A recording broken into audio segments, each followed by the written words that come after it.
দুনিয়ার মধ্যে টাকার কোনো সিস্টেম নাই, ওই দুনিয়ার মধ্যে তাকিয়া কিসের জন্য দুনিয়া দুনিয়া করি। আজকে না হয় কালকে ওই দুনিয়া ছেড়ে বিদায় হয়ে যাইতে হবে। ওই দুনিয়া ছেড়ে আজকে না হয় কালকে দুনিয়ার মায়া মহব্বত ছাড়তে হবে। যারার আগে আগে ওই কবরের সালাম তৈরি করিয়া নেন। যাওয়ার আগে ওই কবরের ওই জাহান্নামের আগুন থেকে বাঁচার জন্য, ওই ফুলসিরাতের ফুল থেকে বাঁচার জন্য সকলেই আগে থেকে তৈরি হয়ে নেন। হে মুসলমান, আপনার হাত দুনিয়া বলে যায়, পাও দুনিয়া বলে যায়, আজকে থেকে তওবা করিয়া নেন। 5 ওয়াক্ত নামাজ কোনদিন কাজা করব না, 5 ওয়াক্ত নামাজ কোনদিন ছাড়ব না।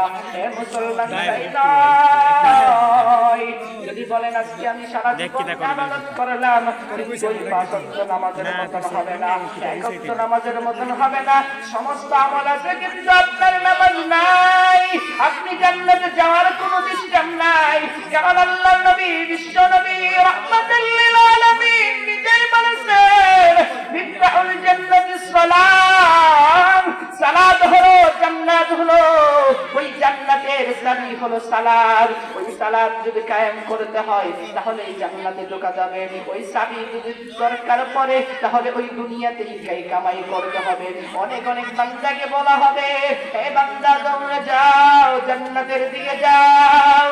বান্দা দৌড়াইতে থাকবে, জান্নাতের দিকে অগ্রসর হয়ে দেখবে ওই জান্নাতের দরজায় এত বিশাল আকারের তারা, তারার কোনো চাবি নাই। একবার, দুইবার, তিনবার যাওয়ার পরে বান্দাকে প্রশ্ন করা হবে, ও বান্দা, তুমি দুনিয়ায় থাকাকালীন 5 ওয়াক্ত নামাজ আদায় করছো, ওই দুনিয়ায় থাকাকালীন জান্নাতের চাবি কামাই আনছো, ওই সময়টা দিয়া বলবে মালিক